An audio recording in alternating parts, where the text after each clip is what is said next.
한 주간도 잘 계셨죠? 한 주간도 하나님의 보호하심 속에서 또한 보살핌 속에서 지난주 우리가 설교 제목이 뭐였죠? 신앙 기초에 대해서 말씀을 드렸죠. 신앙 기초를 여러분들 단단히 세워 나가셨을 줄 믿습니다.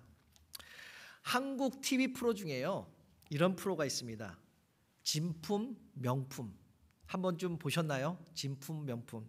이 프로는요, 옛날부터 그 집안에서 이렇게 대대로 내려오는 그러한 물건들을 소개하는 건데요. 뭐 도자기도 있겠고, 또한 그림도 있겠고, 가구도 있겠고, 물론 이렇게 뭐 문서 같은 것도 있겠어요. 근데 그것이 진짜인지 가짜인지를 몇 분의 전문가를 통해서 이렇게 판별해 주는 그러한 프로그램입니다. 여러분들 한 번쯤 보셨나요? 예, 그런 프로그램. 일반적으로 어떤 물건의 가치를 결정하는 데는 4가지 기준이 있다고 합니다. 첫 번째는 흔하지 않고 얼마나 독특한가. 또한 두 번째는 얼마나 이 물건이 쓸모가 있는가. 또한 세 번째로는 얼마나 오래되었는가. 마지막 4번째는요, 어떤 권위 있는 사람이 감정을 했는가라는 것입니다. 이 4가지에 의해서 어떤 물건의 그 가치가 바뀐다고 합니다. 겉으로 보기에는 참 쓸모없는 물건인데 세상에 하나밖에 없는 진품인데 이것을 참으로 유용하게 사용했던 것이고, 뭐 수백 년 전 아니면 수천 년 전이 지났는데도 그것을 만든 사람이 그 당시 최고의 명장이라면, 또한 최고의 화가라면, 최고의 진필이라면 그 값어치는 어마어마하게 높은 평가를 받는다는 것입니다. 그런데 오늘날 가장 많은 부분을 차지하는 것이 뭐죠? 디자인이잖아요. 어떤 디자인으로 하느냐에 따라서 좋고 아주 멋있고 이쁘고 화려하다는 그러한 말들을 합니다. 바로 겉으로 보이는 부분이죠. 어쩌면 우리가 그러지 않나 그렇게 생각합니다. 우리 바로 자신들이. 우리는 가끔 겉으로만 상대방을 평가하고 판단할 때가 있지 않습니까? 가끔 가다가 저 사람을 보니까 좋은 사람인 것 같아, 멋진 사람인 것 같아, 잘 사는 사람인 것 같아, 이렇게 겉으로 판단할 때가 있습니다. 그 사람의 옷을 과연 어떠한 것을 입고 있는가, 어떠한 뭐 명품일 수도 있겠고요, 어떠한 것을 입고 있는가에 대해서 판단할 때가 있습니다. 또한 무슨 차를 타고 다니는가, 또한 어떤 집에서 살고 있는가라고 판단할 때가 있습니다. 공부를 얼마나 많이 했는지, 아니면 얼마나 높은 사회적으로 높은 직위에 있는지, 아니면 얼마나 그 사람이 가지고 있는 돈이 많이 있는지, 이런 식으로 판단하면서 그 사람을 평가할 때가 있지 않습니까? 뭐 저도 가끔 있을 수도 있죠. 그렇지만은 그 상대방은 겉으로 보이는 거라는 거죠. 겉으로만. 이렇게 눈으로 보이는 것에만 판단하는 경우가 많이 있다라는 겁니다. 그런데 한국 사회는 미국 사회에 비해서 도가 너무 지나친 것이 많죠. 여러 가지로 많잖아요. 눈에 보이는 거. 특히 하나만 얘기해 볼까요? 보이는 학력, 배경, 눈에 보이는 그 외모로서 중요하게 생각하는 분들이 많이 있다라는 거죠. 특별히 눈에 보이는 게 중요하시니까 인구 비례에 대해서 성형수술, 성형을 하는 그 수술 있잖아요. 그 수술이 1위의 나라가 바로 한국이라는 것이죠. 그뿐만 아니라요, 학벌 중심의 사회인 것입니다. 한국 대학생들은 스펙이나 경력을 많이 쌓아야 자신의 그 실력을 증명할 수 있는 뿐만 아니라 자신의 그 가치성을 보여줄 수 있다는 것이죠. 그런데 이 대학생뿐만 아니라 어린 초등학교, 불과 10살도 안 된 그 초등학교 때부터 스펙을 쌓기 위해서 그 어린아이를 새벽부터 밤늦게까지 학원을 다녀야 하는 그러한 실정에 있다라는 것이죠. 왜요? 너는 커서 훌륭한 사람이 되라고. 아이들은 지치면서도까지 그렇게까지 계속하고 있습니다.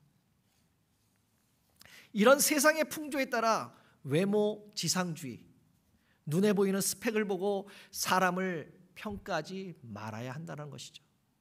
왜냐하면 하나님은 우리 외모를 보시는 것이 아니라 우리의 마음에 있는 우리 마음에 그 무엇이 있는지 그거를 보고 평가하시는 분이라는 것이죠. 우리가 얼마나 하나님을 사랑하는지 그 중심을 보시는 하나님이라는 건 여러분들이 아마 더 잘 아실 것입니다. 그래서 사무엘상 16장 7절에 이렇게 말씀하죠. 사람은 외모를 보거니와 나 여호와는 중심을 보느니라 라고 말씀합니다. 그 당시 사울 왕이 너무너무 타락해서 하나님의 영광을 가리자 하나님은 그 사울의 다음 왕을 세우려고 사무엘을 불러 이새의 집으로 보냅니다. 거기에 다음 왕 기름 부을 자가 있다라고 사무엘을 그 집으로 보내게 되죠. 이새의 아들이 몇 명이죠? 8명이잖아요. 8명을 사무엘 앞에 딱 놓습니다. 하나하나씩 지나가게 합니다. 저 사람은 멋있게 생겼어. 덩치도 좋아. 아주 장군감이야. 뭐 이런 식으로 외모를 평가했습니다. 그러나 하나님은 그 막내 아들 다윗의 중심을 보고 선택한 것이죠. 비록 양치는 소년이었지만 그의 나중에는 하나님의 사람으로서 중심을 보시고 왕으로 세워주셨다는 것이죠. 오늘 본문 또한 사도 바울이 고백한 보배와 질그릇에 관한 비유의 오늘 말씀입니다. 그렇다면 오늘 본문이 말하는 보배, 그 보배는 과연 무엇이고 질그릇은 과연 무엇을 의미하고 있겠습니까? 사도 바울은 우리를 당시 별로 쓸모없고 연약하여 그 깨지기 쉬운 질그릇으로 우리를 비유하고 있죠. 오늘 성경 말씀은 바로 인간의 모습은 깨지기 쉬운 쓸모없는 질그릇 같은 존재입니다. 그러나 내 안에 계신 그 성령님, 보배로우신 그 예수님 때문에 소중한 존재들이 우리가 된 것이죠. 하나님은 쓸모없어 보이고 연약한 질그릇을 사용하는 분이십니다. 그래서 오늘 본문 7절에 이렇게 말씀하죠. 우리가 이 보배를 질그릇에 가졌으니, 비유로 사용된 질그릇은요 바로 흙으로 만든 인간의 나약함을 오늘 말씀하고 있는 것이죠. 모든 사람은 질그릇으로 연약함이 있습니다.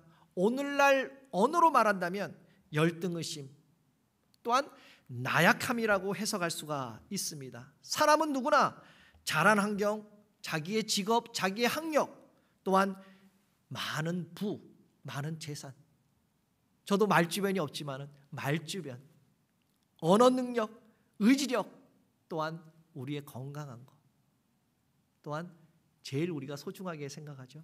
우리의 자녀들. 그 수많은 질그릇과 같은 연약한 부분이 우리에게는 항상 있다라는 것입니다. 그렇다면 여러분 안에 있는 연약한 그 열등감, 또한 그 나약함은 과연 무엇일까요? 여러분 연약한 부분을 들추어내면 작아지지 않는 사람은 없잖아요. 소위 세상 말로 먼지 털어서 먼지 안 나온 사람 없다라고.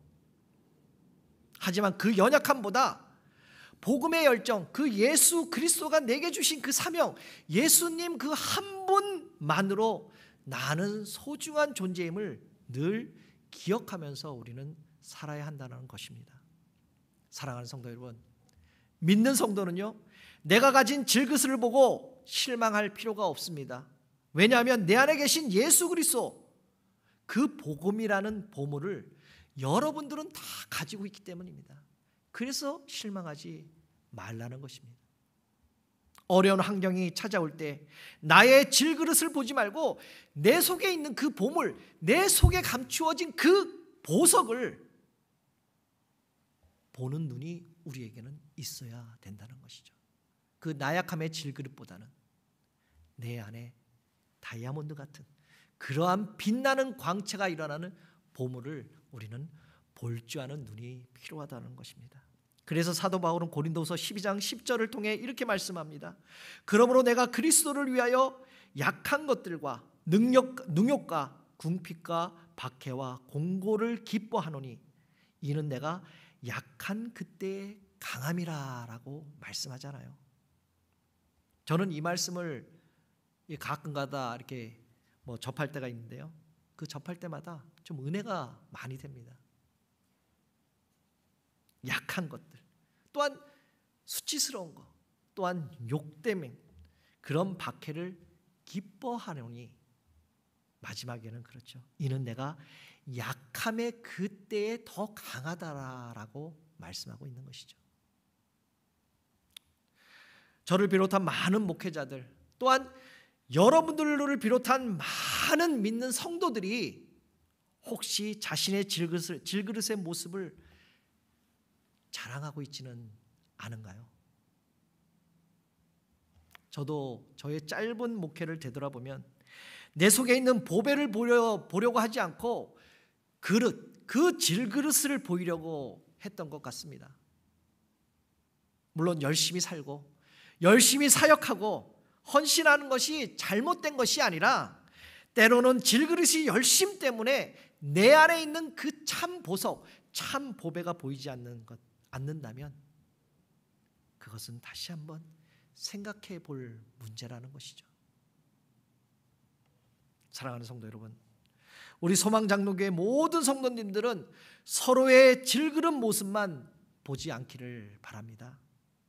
우리 성도님 속에 있는 귀한 보석들, 그 보배들, 성령님이 주시는 그 사랑과 섬김과 기쁨과 희생의 그 열매들, 그러한 주님의 귀한 사랑의 모습들이 여러분 속에서, 여러분 안에서 보여지기를 주님의 이름으로 축복합니다.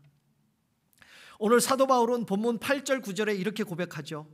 우리가 사방으로 우기쌈을 당하여도 쌓이지 아니하며 답답한 일이 당하여도 낙심치 아니하며 박해를 받아도 버림받지 아니하며 거꾸림트림을 당해도 망하지 아니한다라고 말씀합니다.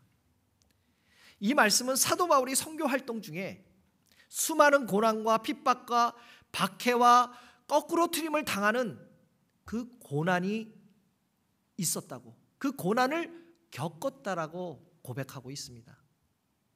그러나 그 고난의 순간 자기를 지탱해 줄 수 있는 그 유일한 힘의 그 원천이 질그릇과 같은 내 안에 담고 있는 보배이신 예수 그리스도라고 오늘 고백하고 있는 것이죠. 바울은 디모데후서 2장 20절 21절에 말씀을 많이 합니다. 여러 가지 그릇을 종류를 설명하면서 그곳에 무엇을 담을 수 있느냐, 그 가치를 두면서 담을 수 있는 그 깨끗한 그릇을 오늘 말씀하고 있습니다. 인간은 비록 질그릇과 같은 연약한 존재이지만 무한한 가능성을 가진 존재이기도 합니다.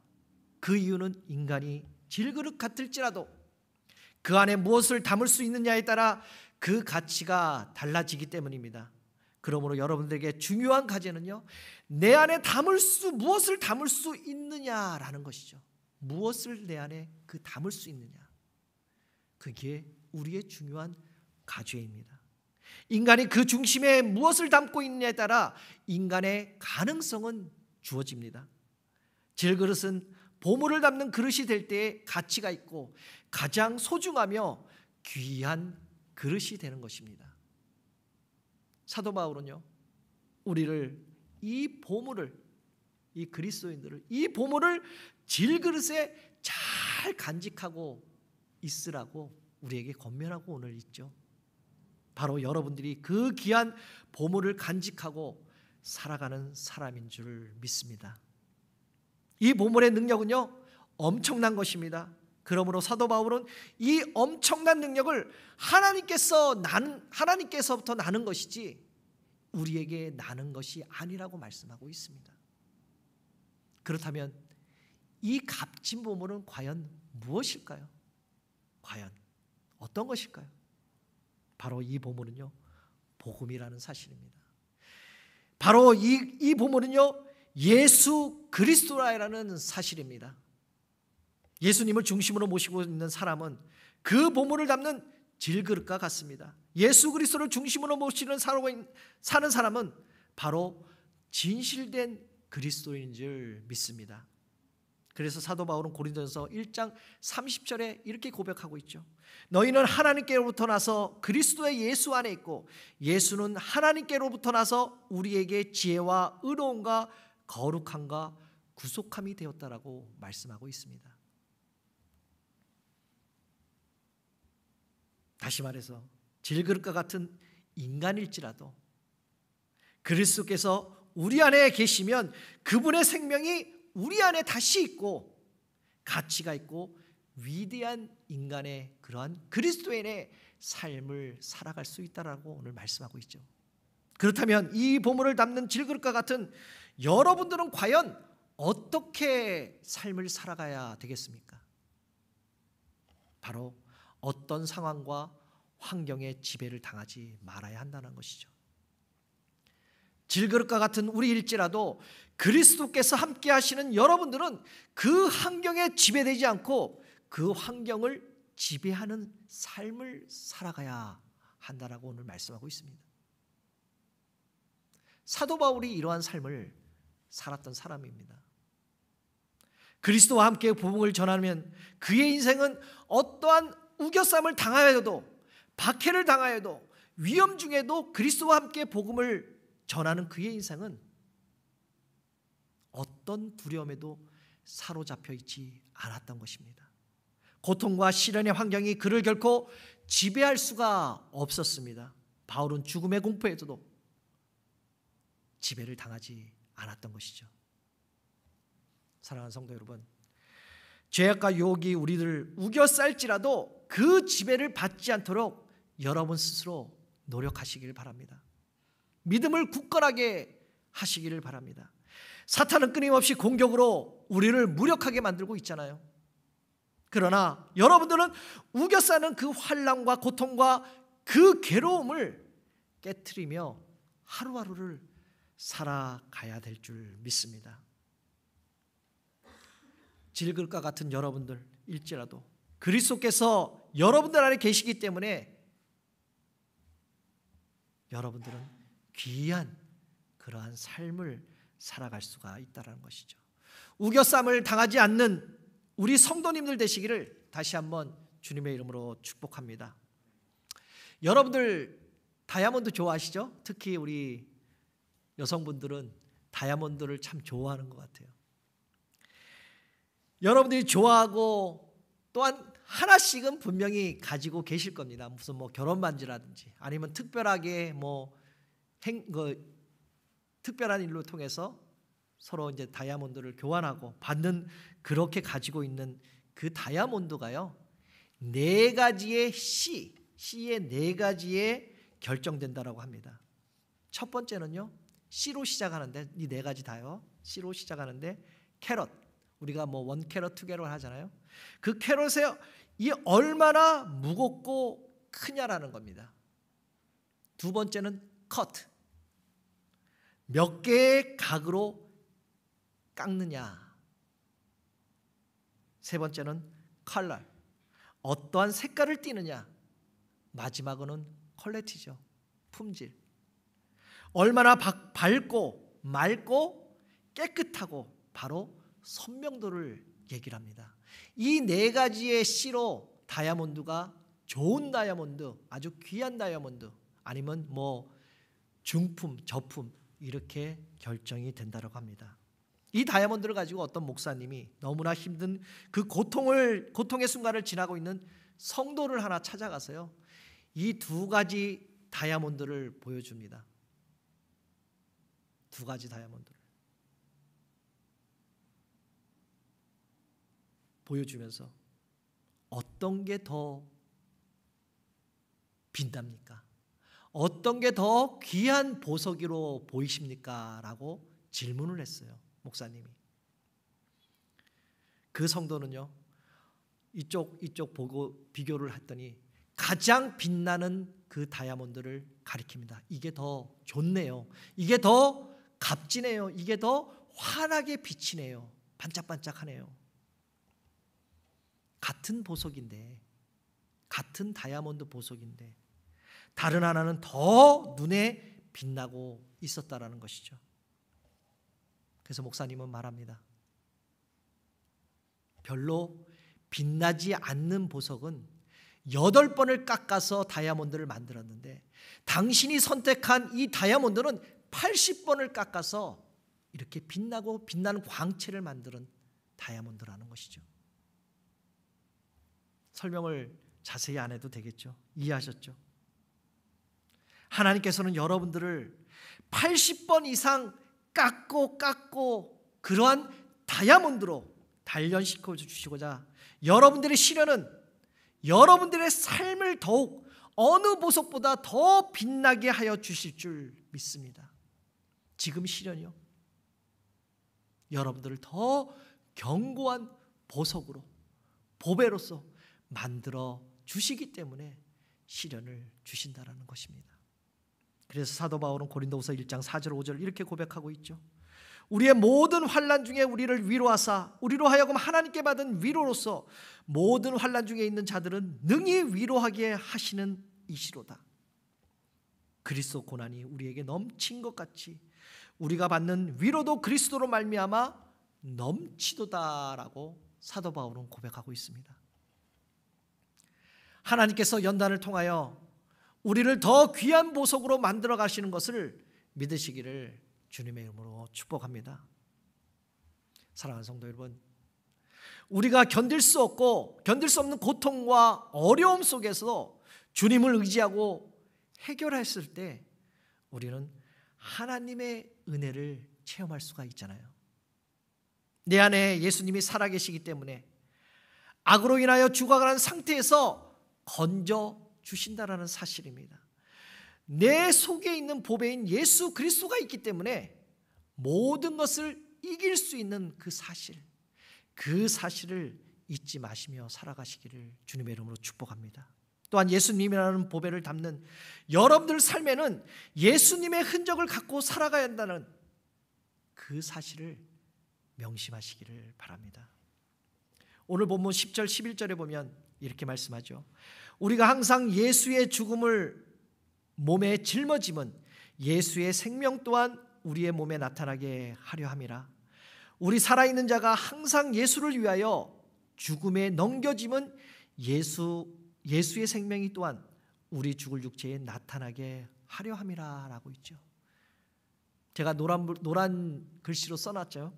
오늘 본문 10절과 11절에는 독특한 사용하는 표현이 있습니다. 10절에는 죽을 몸에 짊어짐은, 또한 11절에는 죽음에 넘겨지라는 표현이 있습니다. 죽음이라는 단어가 보통 헬라어로 다나토스를 사용하는데 오늘 본문 10절 11절에는 고통을 당하며 죽음으로 들어간다라는 의미를요, 다나토스가 아닌 네크로시라는 그러한 단어로 오늘 설명하고 있습니다. 이것은 단순한 죽음이라는 결과적이게는 그러한 모습이 아닌 죽음을 앞두고서도 예수의 삶을 닮아간다는 생각 때문에 감사가 넘친다라는, 마치 스데반이 돌을 맞아 죽으면서도 천국을 보며 환한 미소를 짓듯이 많은 믿음의 선배들이 예수님의 복음을 지키기 위해 수많은 그 고통과 수많은 그 고난 앞에서 환하게 미소 짓는 그러한 죽음의 과정을 오늘 설명하고 있는 말씀입니다. 다시 말해서 예수님의 모습이 우리 안에 보이는 것은 아무런 고난 없이 이루어지는 것이 아니라 십자가의 은혜, 십자가 앞에서 예수님처럼 고난과 희생이 필요하다라고 오늘 의미하는 말씀이라는 것이죠.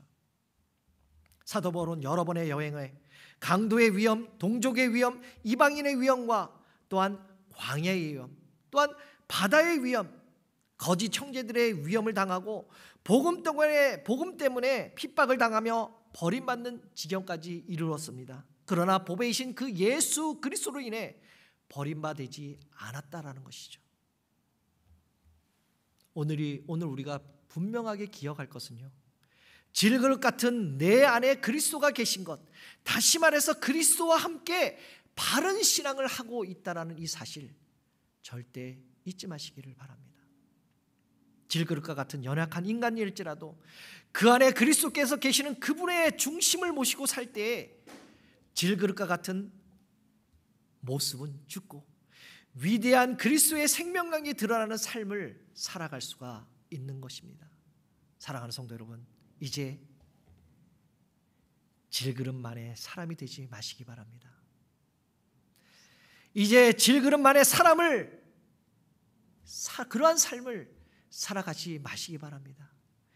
질그릇의 사람은요, 보잘것없는 사람입니다. 보물을 담는 그 질그릇처럼 그리스도를 담고 사는 그러한 그리스도인이 되시기를 바랍니다. 다시 말해서 예수쟁이가 되시기를 바랍니다. 내 안에 항상 그리스도를 모시고 사는 그 분명한 그리스도인 예수쟁이가 되시기를 다시 한번 주님의 이름으로 축복합니다. 어쩌면 우리 모두는 살아가면서 누구나 세상으로부터 버림받고 부모로부터 또한 형제로부터 배반당하고 버림받을 때가 있지 않습니까? 그러나 세상은 우리를 버린다 해도 예수 그리스도는 결코 우리를 버리지 않으신다는, 우리는 버림받지 않다라는 그 사실 잊지 마시고 살아가시기를 바랍니다. 보배이신 예수 그리스도를 모시고 이 세상을 당당하게 살아가시기를 주님의 이름으로 축복합니다. 그러하면 오늘 본문 말씀처럼 사방으로 우겨싸임을 당하여도 쌓이지 않을 줄 믿습니다. 답답한 일을 당하여도 낙심치 않을 줄 믿습니다. 핍박을 받아도 버림받지 않을 줄 믿습니다. 오히려 보배이신 그 예수 그리스도를 더욱더 찬양하게 될 줄 믿습니다. 이제 말씀을 맺겠습니다.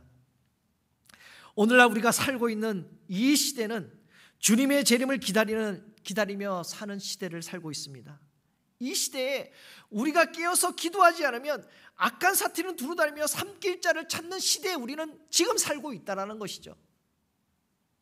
여러분들이 세상의 모든 것을 포기하여도 포기하지 말아야 할 것이 있다면 그것은 바로 여러분들의 가장 중요한, 가장 소중한 그 보배, 바로 예수 그리스도이라는 사실입니다.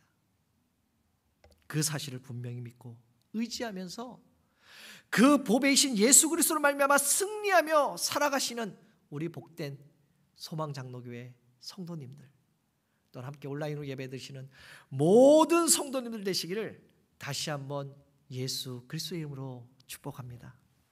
이제 찬양할 텐데요.